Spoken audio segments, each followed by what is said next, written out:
ಎಲ್ರಿಗೂ ನಮಸ್ಕಾರ. ಇನ್ಫೋಸ್ಟ್ರೀಮ್ ಯೂಟ್ಯೂಬ್ ಚಾನಲ್ಗೆ ಮತ್ತೊಮ್ಮೆ ಸ್ವಾಗತ. ಈ ವಿಡಿಯೋದಲ್ಲಿ ನಾವು ಇನ್ನೊಂದು ಬೈನರಿ ರಿಲೇಷನ್ ಮೇಲೆ ಪ್ರಾಬ್ಲಮ್ ಅನ್ನ ಡಿಸ್ಕಸ್ ಮಾಡ್ತಾ ಹೋಗೋಣ.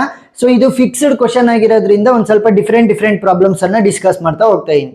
ಸೊ ಇವಾಗ ಕ್ವಶನ್ ಏನ್ ಕೇಳ್ತಾ ಇದ್ದಾರೆ, define the binary relation and also represent the relation R on set A. So set ಅನ್ನ ಕೊಟ್ಟಿದ್ದಾರೆ 1 2 3 4 5 by the phrase differ by 1 in the digraph. ಸರಿನಾ? ಡಿಫರ್ ಬೈ 1 ಅಂತ ಅಂದ್ರೆ ಏನು? Very simple. ಇವಾಗ ಎಕ್ಸ್ ಅನ್ನೋದೊಂದಿದೆ, ಮೈನಸ್ ವೈ ಅನ್ನೋದೊಂದಿದೆ.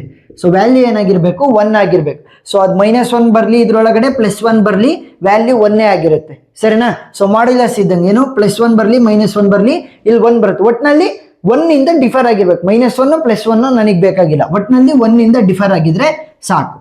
ಸೊ ಇವಾಗ ಫಸ್ಟ್ ಬೈನರಿ ರಿಲೇಷನ್ದು ಡೆಫಿನಿಷನ್ ಅನ್ನ ಬರೆಯೋಣ. ಏನು? A binary relation R from set A to set B is a subset of Cartesian product A cross B. ನನ್ನ ಹತ್ರ ಏನಾದರೂ ಎರಡು ಡಿಫ್ರೆಂಟ್ ಸೆಟ್ಗಳಿದ್ದು ಅಂತ ಅಂದ್ಕೊಳ್ಳಿ, ಎ ಮತ್ತೆ ಬಿ. ಸೊ ಅವುಗಳ ಕಾರ್ಟಿಷಿಯನ್ ಪ್ರಾಡಕ್ಟ್ ಏನಾಗಿರುತ್ತೆ? ಸಬ್ಸೆಟ್ ಆಗಿರುತ್ತೆ. ಯಾವುದಕ್ಕೆ? ಬೈನರಿ ರಿಲೇಷನ್ಗೆ. ಹಾಗಾದ್ರೆ ಏನಾದ್ರೂ ಕೂಡ if A is equal to B ಅಂತ ಅಂದ್ರೆ ಎ ಮತ್ತೆ ಬಿ ಎರಡೂ ಕೂಡ ಒಂದೇ. ನೋಡಿ, ಇಲ್ಲಿ ಎ ಮತ್ತೆ ಬಿ ಅಂತ ಎರಡೂ ಕೂಡ ಡಿಫ್ರೆಂಟ್ ಆಗಿ ಕೊಟ್ಟಿಲ್ಲ, ನಮಗೆ ಒಂದೇ ಒಂದು ಕೊಟ್ಟಾರೆ. ಸೊ ಇವಾಗ ಏನಾಗುತ್ತೆ, if A is equal to B ಅಂತ ಅಂದ್ರೆ ಒಂದೇ ಒಂದು ಸಲ ಕೊಟ್ಟಿದ್ರೆ ಅದನ್ನ 2 ಸಲ ತಗೋಬೇಕು. Then R is called as the binary relation on A cross A ತರ. ಸರಿನಾ? ಎ ಕ್ರಾಸ್ ಎ ಈ ತರನೇ. ಸೊ ಇವಾಗ ಸ್ಟೆಪ್ ಬೈ ಸ್ಟೆಪ್ ಸಾಲ್ವ್ ಮಾಡ್ತಾ ಹೋಗೋಣ, ಅವಾಗ ನೀಟಾಗಿ ಅರ್ಥ ಆಗ್ತಾ ಹೋಗುತ್ತೆ. ಫಸ್ಟ್ ಗಿವನ್ ಅನ್ನ ಬರೀರಿ. ಎಕ್ಸಾಮ್ ಅಲ್ಲಿ ಎಲ್ಲದನ್ನು ಕೂಡ ಸ್ಟೆಪ್ ವೈಸ್ ಬರೆದ್ರೇನೆ ಫುಲ್ ಅಂಡ್ ಫುಲ್ ಮಾರ್ಕ್ಸ್ ಕೊಡೋದು. ಸೊ ಫಸ್ಟ್ ಗಿವನ್ ಬರೀರಿ. ಏನ್ ಕೊಟ್ಟಿದ್ದಾರೆ? ಸೆಟ್ ಅನ್ನ ಕೊಟ್ಟಿದ್ದಾರೆ. A is equal to 1 2 3 4 5. ಸರಿನಾ? ನೆಕ್ಸ್ಟ್ ಫ್ರೇಸ್ ಏನ್ ಕೊಟ್ಟಿರೋದು? Phrase is differ by 1. Differ by 1. ಸರಿನಾ? ಇವಾಗ ಫಸ್ಟ್ ಏನ್ ಮಾಡೋಣ, ಆರ್ಡರ್ಡ್ ಪೇರ್ಗಳನ್ನ ಬರ್ಕಂತ ಹೋಗೋಣ. ಆರ್ಡರ್ಡ್ ಪೇರ್ ಬರ್ಕೊಂಡ್ರೇನೆ ನನಗೆ ಡೈಗ್ರಾಫ್ ಅನ್ನ ಬರೆಯೋದಕ್ಕಾಗದು. ಸರಿನಾ? Ordered pair. So ordered pairs ಅನ್ನ ಯಾವ ರೀತಿ ರೆಪ್ರೆಸೆಂಟ್ ಮಾಡ್ತೀರಾ? Very simple. ಸೊ ಮೊದಲನೇ ಎಲಿಮೆಂಟ್ ಅನ್ನ ತಗೊಳ್ಳಿ, ಫಾರ್ 1. ಇವಾಗ ಏನ್ ಹೇಳ್ತಾ ಇರೋದು? ಡಿಫರ್ ಬೈ 1 ಅಂತ. ಸೊ ಇವಾಗ ಯಾವ ರೀತಿ ಇರುತ್ತೆ ಅಂತಂದ್ರೆ ಎಕ್ಸ್ ಯಾವ ರೀತಿ ಇರುತ್ತೆ ಅಂದ್ರೆ x minus y must be equal to 1. Modulus of x minus y must be equal to 1. So ಅದನ್ನ ನಾನು ಯಾವ ರೀತಿ ರೆಪ್ರೆಸೆಂಟ್ ಮಾಡ್ತೀನಿ ಅಂದ್ರೆ ಎಕ್ಸ್ ಕಾಮ ವೈ ತರ ರೆಪ್ರೆಸೆಂಟ್ ಮಾಡ್ತಾ ಹೋಗ್ತೀನಿ. ಸೊ ಇವಾಗ ಎಕ್ಸ್ ಜಾಗದಲ್ಲಿ 1 ಫಿಕ್ಸ್ ಇರುತ್ತೆ, ಯಾಕಂದ್ರೆ ಫಾರ್ 1 ನಾವು ಕಂಡುಹಿಡಿತಾ ಇರೋದು. ಎಕ್ಸ್ ಜಾಗದಲ್ಲಿ 1 ಫಿಕ್ಸ್. ಸೊ ಕಾಮ ಈಗ 1 ಮೈನಸ್ ವೈ ಜಾಗಕ್ಕೆ ಬೇರೆದಾಗ್ತಾ ಹೋಗಿ 1, ಯಾಕಂದ್ರೆ ಎ ಕ್ರಾಸ್ ಎ ಅಲ್ವಾ ನಾವು ಮಾಡ್ತಾ ಇರೋದು. ಸೊ ಇವಾಗ ಮೊದಲನೇ ಎಲಿಮೆಂಟ್ ಅನ್ನ ತಗೊಂಡಿದ್ದೀನಿ. ಸೊ ಇವಾಗ ಏನ್ ಮಾಡ್ಬೇಕು, ಒಂದೊಂದೇ ಎಲಿಮೆಂಟ್ ಅನ್ನ ಇಲ್ಲಿ ಟ್ರಯಲ್ ಅಂಡ್ ಎರರ್ ಮೆಥಡ್ ಮಾಡ್ತಾ ಹೋಗ್ಬೇಕು. ವೈ ಜಾಗಕ್ಕೆ 1 ಮೈನಸ್ ವೈ ಏನಾಗುತ್ತೆ? 0 ಆಗುತ್ತೆ. ನನಗೆ ಬೇಕಾಗಿರೋದೇನು? ಡಿಫರ್ ಬೈ 1 ಮಾತ್ರ ಬೇಕಾಗಿರೋದು. ಸೊ 1 1 ಆಗಲ್ಲ. ನೆಕ್ಸ್ಟ್ 1 2 ಆಗುತ್ತಾ ನೋಡೋಣ. 1 ಮೈನಸ್ 2 ಏನಾಗುತ್ತೆ? -1. ಸೊ ಮಾಡ್ಯುಲಸ್ ಇರೋದ್ರಿಂದ ಏನಾಗುತ್ತೆ? 1 ಆಗುತ್ತೆ. ಸರಿನಾ? ಮಾಡ್ಯುಲಸ್ ಇರೋದ್ರಿಂದ 1 ಆಗುತ್ತೆ. ಸೊ 1 2 ಅನ್ನ ನಾನು ಯೂಸ್ ಮಾಡ್ಕೋಬಹುದು. ನೆಕ್ಸ್ಟ್ 1 3 ಆಗುತ್ತೆ ನೋಡೋಣ. 1 ಮೈನಸ್ 3 ಏನಾಗುತ್ತೆ? 1 ಮೈನಸ್ 3 ವಿಲ್ ಬಿ -2. ಸೊ ನನಗೆ -2 ಬೇಕಾಗಿಲ್ಲ, 1 ಮಾತ್ರ ಬೇಕಾಗಿರೋದು. ನೆಕ್ಸ್ಟ್ ಏನಾದ್ರೂ ಕೂಡ 4 ಆಗುತ್ತಾ ನೋಡಿ. 1 ಮೈನಸ್ 4 ಅಂದ್ರೆ -3 ಬೇಕಾಗಿಲ್ಲ ನನಗೆ. ನೆಕ್ಸ್ಟ್ 1 ಮೈನಸ್ 5 ಮಾಡಿದ್ರೆ ಎಷ್ಟಾಗುತ್ತೆ? -4. ಮಾಡ್ಯುಲಸ್ ಹಾಕಿದ್ರು 4 ಬರುತ್ತೆ. ನನಗೆ ಬೇಕಾಗಿರೋದು ಡಿಫರ್ ಬೈ 1 ಮಾತ್ರ. ಸೊ ಇದೊಂದೇ ಕಂಡೀಷನ್ ಬರೋದು, 1 2 ಮಾತ್ರ ಫಾರ್ 1. ನೆಕ್ಸ್ಟ್ ಫಾರ್ 2 ಹೋಗೋಣ. ಫಾರ್ 2 ಸೊ ಈಗ ಏನಾಗುತ್ತೆ? ಎಕ್ಸ್ ಜಾಗದಲ್ಲಿ ನಾವು 2 ಅನ್ನ ಯೂಸ್ ಮಾಡ್ತಾ ಹೋಗ್ತೀವಿ, ವೈ ಜಾಗದಲ್ಲಿ trial and error method. So 1 ಹಾಕೋಣ. 2 ಮೈನಸ್ 1 ಏನಾಗುತ್ತೆ? 1 ಆಗುತ್ತೆ. ಸೊ ನಾನೇನ್ ಮಾಡ್ಬೋದು? 2 1 ಅನ್ನ ತಗೋಬಹುದು. ನೆಕ್ಸ್ಟ್ 2 ಎರಡನೇ ಎಲಿಮೆಂಟ್ ಯಾವ್ದಿರೋದು? 2. ಸೊ 2 ಮೈನಸ್ 2 ಏನಾಗುತ್ತೆ? 0. ನನಗೆ ಬೇಕಾಗಿರೋದೇನು? Differ by 1. ಸೊ ಅದಕ್ಕೋಸ್ಕರ ಇದನ್ನ ಯೂಸ್ ಮಾಡೋಕ್ಕಾಗಲ್ಲ. ನೆಕ್ಸ್ಟ್ 2 3 ಅನ್ನ ನೋಡೋಣ. ಸೊ 2 ಮೈನಸ್ 3 ಅಂದ್ರೆ -1. ಸೊ ಮಾಡ್ಯುಲಸ್ ಇರೋದ್ರಿಂದ 1 ಆಗುತ್ತೆ. So differ by 1. ಸೊ 2 3 ಅನ್ನ ನಾನು ತಗೋಬಹುದು. ನೆಕ್ಸ್ಟ್ 2 4 ಅನ್ನ ನೋಡಿದ್ರೆ 2 ಮೈನಸ್ 4 ಅಂತ ಅಂದ್ರೆ -2 ಆಯ್ತು. ಸೊ ನನಗೆ ಡಿಫರ್ ಬೈ 2 ಆಗುತ್ತೆ, ಅದು ಬೇಕಾಗಿಲ್ಲ. 2 ಮೈನಸ್ 5 ಅಂತ ಅಂದ್ರೆ -3 ಆಗುತ್ತೆ. ಸೊ ಡಿಫರ್ ಬೈ 3 ಆಗುತ್ತೆ. ಸೊ ನನಗೆ ಅದು ಬೇಕಾಗಿಲ್ಲ. ಸೊ ಇವಾಗ 2 ಆರ್ಡರ್ ಪೇರ್ ಬಂದು ಯಾವ್ದಿಗೆ? 2ಗೆ. ನೆಕ್ಸ್ಟ್ ಫಾರ್ 3 ಹೋಗೋಣ. ಸೊ 3 ಎಕ್ಸ್ ಜಾಗದಲ್ಲಿ ಕೂತ್ಕೊಳುತ್ತೆ. 3 ಮೈನಸ್ 1, ಯಾಕೆ ಮೊದಲನೇ ಎಲಿಮೆಂಟ್ 1 ಇರೋದು. 3 ಮೈನಸ್ 1 ಏನಾಗುತ್ತೆ? 2 ಆಗುತ್ತೆ. ಸೊ ನನಗೆ 2 ಬೇಕಾಗಿಲ್ಲ. 3 ಮೈನಸ್ 2 ಏನಾಗುತ್ತೆ? 1 ಆಗುತ್ತೆ. So S 3 2. ನೆಕ್ಸ್ಟ್ 3 3 ಮಾಡಿದ್ರೆ ಏನಾಗುತ್ತೆ? 0 ಆಗುತ್ತೆ. ನನಗೆ ಅದು ಬೇಕಾಗಿಲ್ಲ. 3, ಮಾಡಿದ್ರೆ -1 ಮಾಡ್ಯುಲಸ್ ಇರೋದ್ರಿಂದ +1 ಆಗುತ್ತೆ. ಸೊ 3, 4 ಸ್ಯಾಟಿಸ್ಫೈ ಆಗುತ್ತೆ ಕಂಡೀಷನ್. 3, 5 ಸೊ ಏನಾಗುತ್ತೆ -2 ಆಗುತ್ತೆ, ಮಾಡ್ಯುಲಸ್ ಇದ್ರೂ 2 ಆಗುತ್ತೆ. ನನಗೆ ಅದು ಬೇಕಾಗಿಲ್ಲ. ಇವಾಗ ನನಗೆ ಕೇವಲ ಡಿಫರ್ ಬೈ 1 ಮಾತ್ರ ಬೇಕಾಗಿರೋದು. ನೆಕ್ಸ್ಟ್ ಫಾರ್ 4 ಹೋಗೋಣ.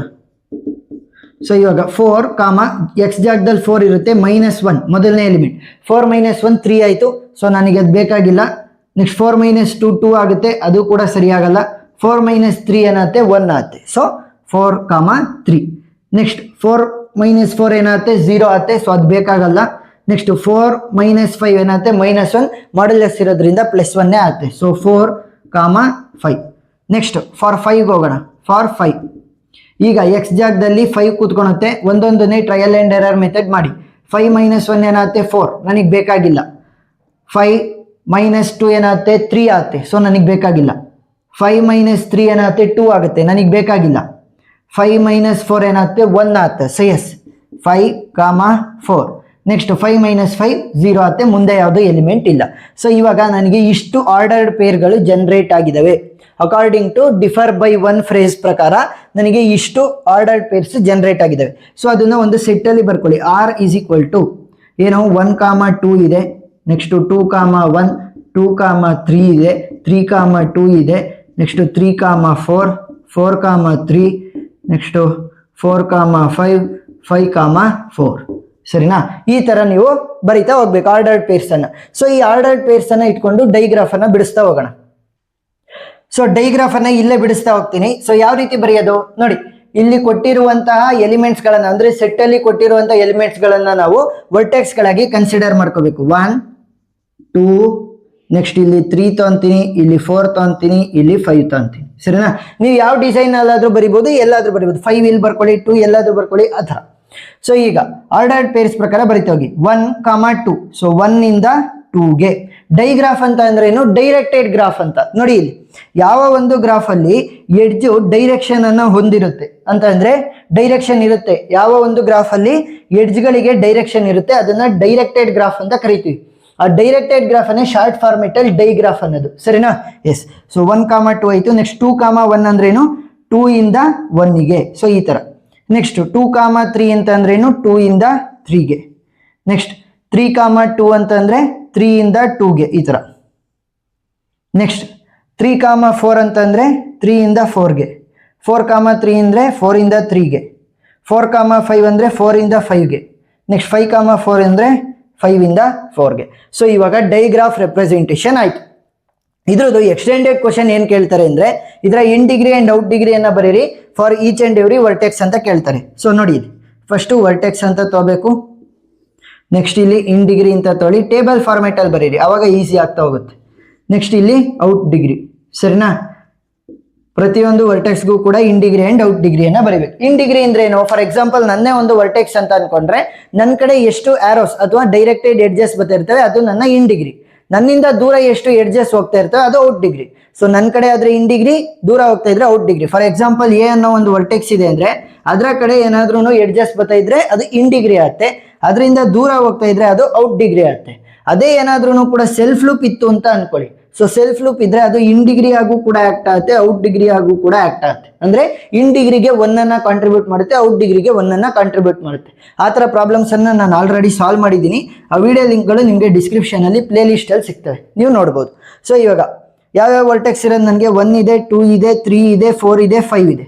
ಸೊ ಈಗ ಒಂದನೇದಕ್ಕೆ ಇನ್ ಡಿಗ್ರಿ ಎಷ್ಟು ಅಂದ್ರೆ ಎಷ್ಟು ಎಡ್ಜಸ್ ಅದ್ರ ಕಡೆ ಬರ್ತಾ ಇದೆ, ಕೇವಲ ಒಂದೇ ಒಂದು ಬರ್ತಾ ಇರೋದು. So in degree is 1. Out degree ಏನಾಗುತ್ತೆ? 1 ಹೊರಗಡೆ ಹೋಗ್ತಾ ಇದೆ. So out degree is 1.